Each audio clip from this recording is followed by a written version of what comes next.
ये कहानी एक रईस परिवार की लड़की जिसका नाम राधिका है और दूसरी ओर एक मध्यम परिवार का लड़का जिसका नाम अमन है। दोनों एक दूसरे से बहुत अलग हैं, लेकिन क्या उन्हें एक दूसरे से प्यार हो पाएगा? चलिए जान लीजिए आप खुद ही। राधिका बचपन से एक आलीशान घर, गाड़ी और रहन सहन में पली बड़ी है। वहीं अमन बचपन से अपने परिवार को संघर्ष करता देख बड़े होते होते उससे अपने जिम्मेदारी का एहसास होने लगा। ज्यादा पैसे न होने के कारण से वो ज्यादा पढ़ लिख न सका। वहीं दूसरी ओर सब कुछ होने के बाद भी राधिका को पढ़ने लिखने का मन न होने के कारण पढ़ ना सकी। वक्त के साथ दोनों बड़े हुए अपने अपने रहन सहन से। एक और अमन एक छोटे से कार कंपनी में काम करने लगा। वहीं दूसरी ओर राधिका अपनी जिंदगी घूमने मस्ती में बिताने लगी। एक दिन आया जब दोनों का एक दूसरे से सामना हुआ। वो कुछ इस तरह हुआ कि एक दिन अमन एक कार को टेस्टिंग करने निकला था। वहीं राधिका अपने दोस्तों के साथ कार में घूमने निकली थी। थोड़ी दूर जाके राधिका की गाड़ी खराब हो गई। उसी वक्त अमन ने देखा कि कोई वहां लिफ्ट मांगते हाथ दिखा रहा है। अमन गाड़ी साइड में कर उतर के राधिका की ओर गया। फिर क्या राधिका उसे देख पूछने लगी, क्या आप हमें थोड़ी दूर तक छोड़ सकते हैं? अमन उसकी बातों को सुन के चुपचाप गाड़ी की ओर गया और गाड़ी चेक करने लगा। ये देख राधिका को अच्छा नहीं लगा कि वो किसी से पूछ रही है और अमन जवाब नहीं दे रहा। अमन कुछ देर बाद बिना किसी से कुछ कहे चले जाता है। ये देख राधिका को कुछ समझ नहीं आया। तभी पीछे से आवाज आते हुए, राधिका गाड़ी चालू हो गई, अंदर आ जा। ये सुन राधिका उससे शुक्रिया करने जाती, तब तक अमन निकल चुका था। राधिका फिर गाड़ी में बैठ चले गई। एक दिन आया जब राधिका का जन्मदिन था। वो हर साल की तरह अपने परिवार के साथ मंदिर गई। वहाँ उसने अमन को फिर से देखा। वो देखती ही उसके पास गई, उसने उस दिन के लिए शुक्रिया कहने। ये सुन अमन ने उसे देख मुस्कुरा दिया। ये देख राधिका ने अमन से पूछा, क्या तुम बोल नहीं सकते? उस दिन भी मैंने पूछा था, तब भी कुछ नहीं बोले। आज भी जब मैं खुद आई तुम्हारे पास तुम्हें शुक्रिया कहने, तो आज भी बस मुस्कुरा दी और कुछ कहा नहीं। फिर अमन ने कहा कि मुझे देर हो रही थी, लेकिन मैंने वहाँ तुम्हें देखा कि तुम लिफ्ट मांग रहे थे, इसलिए मैंने गाड़ी रोक के तुम्हारी गाड़ी ठीक करने चला आया। फिर दोनों के बीच बातें चलने लगी। फिर अमन को देर हो रही थी तो अमन ने कहा कि अब मुझे जाना होगा, मुझे ऑफिस के लिए लेट हो रहा है।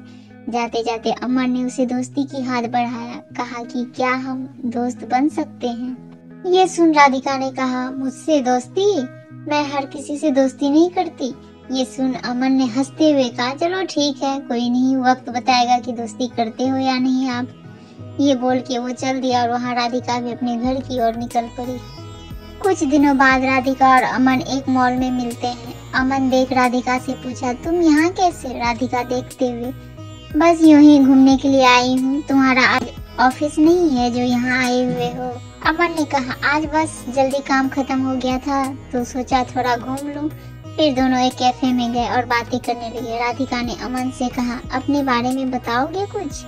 अमन हंसते हुए कहने लगा, मैं क्या बताऊं अपने बारे में, मेरा तो बस एक सादा जिंदगी है, जहाँ रोज सुबह ऑफिस जाता हूँ और शाम को घर जाके घर का कुछ काम कर लेता हूँ, बस फिर खा के सो जाना, फिर वही सुबह फिर से। फिर अमन ने पूछा, आप क्या करते हो? ये सुन राधिका हंसने लगी और कहा, मुझे कुछ करने की जरूरत ही नहीं पड़ती, सब बिना कुछ किए ही मिल जाता है, तो क्यों करूंगी मैं कुछ? फिर अमन ने कहा, अच्छा है, फिर तो हम बहुत अलग हुए। ये सुन राधिका ने कहा, हाँ अलग तो हुए हम, फिर भी तुम्हारे साथ बैठी हूँ यहाँ। फिर अमन ने कहा, बैठी हूँ मतलब हम अलग हैं? तो सिर्फ रहन सहन से, बाकी हम दोनों एक ही हैं। अगर तुम दिल से किसी के बारे में सोचोगे तो तुम्हें कोई अलग नजर नहीं आएगा। ये सुन राधिका ने कहा, ये दिल कुछ नहीं होता है। अमन सुन के मुस्कुराने लगा और कहा, ठीक है, जैसा तुम बोलो। फिर हर कुछ दिनों में दोनों मिलते रहे, बातें करते और अपने घर चले जाते। धीरे धीरे दोनों में बातें बढ़ने लगी और दोनों रोज मिलने लगे। अमन ऑफिस से निकल के मॉल चले जाता और वहाँ राधिका उसका इंतजार करती रहती। फिर एक दिन राधिका ने कहा कि मुझे एक पूरा दिन तुम्हारे साथ रहना है, देखना है कि क्या करते हो तुम पूरा दिन। फिर एक दिन अमन का छुट्टी था ऑफिस का, तो उसने राधिका को मिलने के लिए बुला लिया। फिर अमन हमेशा की तरह पहले मंदिर गया, फिर वहां से आने के बाद मैदान गया जहाँ छोटे छोटे बच्चे खेल रहे थे। वहाँ अमन उनके साथ खेलने लगा। फिर कुछ देर बाद अमन वहाँ से आश्रम गया, जहाँ वो हमेशा लोगों को खाना खिलाता, उनका कुछ देर देखभाल करता, फिर चले आता। फिर वहाँ से निकलने के बाद अपने घर आया और अपनी माँ को बिठा के घर का बचा हुआ काम खत्म किया। फिर रात हो गई और उसने राधिका को घर छोड़ आया और कहा, ये रहता है मेरा छुट्टी का दिन और यही है मेरी आम जिंदगी, जहाँ जितना हो पाता है उतना मैं करने की कोशिश करता हूँ। ये सुन राधिका बिना कुछ कहे चले गई और पूरी रात सोचते रही। ऐसे भी लोग होते हैं जहाँ अपना छोड़ दूसरे के बारे में इतना सोचते हैं। और एक मैं हूँ जो आज तक अपने माँ पापा की मदद तो दूर, आज तक पूछा भी नहीं कि वो कैसे हैं, वो करते क्या हैं। ये सब सोच राधिका भावुक हो गई और अपनी माँ के पास चली गई। उसने देखा माँ उसकी काम कर रही होती है। जैसे ही वो माँ पुकारती है, माँ वहाँ से, क्या हुआ, कुछ चाहिए तुम्हें, बोलो। ये सुन राधिका और भावुक हो गई और माँ को कहते हुए, नहीं कुछ नहीं, बस यूं ही आई थी, और वहाँ से चले गई। बस वो एक पल था जब राधिका को एहसास हुआ कि सच में दिल से सोचने वाले लोग होते हैं। फिर क्या मानो राधिका की दुनिया ही बदल गई। अगली सुबह वो पापा के पास गई और कहने लगी, आज से मैं भी आपके साथ ऑफिस जाऊंगी, मुझे भी आपके काम का बोझ उठाना है। ये सुन पापा सोच में रह गए कि क्या हो गया, मेरी बेटी को आज इतने सालों बाद अचानक से ये ख्याल कैसे आया। और अंदर ही अंदर खुश भी हो रहे थे कि उनकी बेटी अब बड़ी हो रही है, अपनी जिम्मेदारी समझने की काबिल बन गई है। बस फिर शाम को हमेशा की तरह वो अमन से मिलने चले गई। बस फर्क इतना था, आज ही हमेशा वो घर से आती थी, आज वो ऑफिस से आई है। ये देख अमन को खुशी हुई और उसने राधिका से पूछा, तो दिलो होता है ना। ये सुन राधिका हंसने लगी और उससे माफी मांगते हुए उससे फिर से शुक्रिया कहा कि उसकी वजह से आज वो अपने आप को पहचान पाई कि उसकी जिंदगी क्या थी और वो किसे समझ बैठी थी। तो अब आगे क्या बताऊं आपको, आगे का तो आपको समझ आ गया होगा क्या हुआ रहेगा। हर कहानी की तरह दोनों को अंत में एक दूसरे से प्यार हो गया और दोनों एक दूसरे के साथ रहने लगे।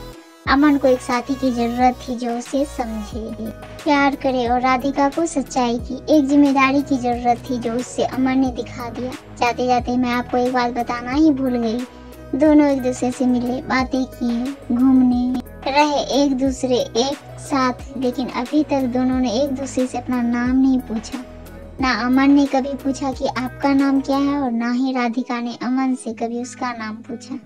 तो इस कहानी का अर्थ यही था कि किसी की पहचान जानना या पूछना जरूरी नहीं, जरूरी बस यह है कि आप बिना जाने कितना उस पर यकीन करते हो और उसकी मदद करते हो। राधिका एक ऐसी लड़की थी जिसे हमेशा से घूमना, मस्ती करना ये सब में अच्छा लगता, और अमन एक ऐसा लड़का था जिसे हमेशा से उसकी जिम्मेदारी उसे पकड़ी रहती। दोनों एक दूसरे से काफी अलग थे, लेकिन अंत वही एक दूसरे के लिए बन गए।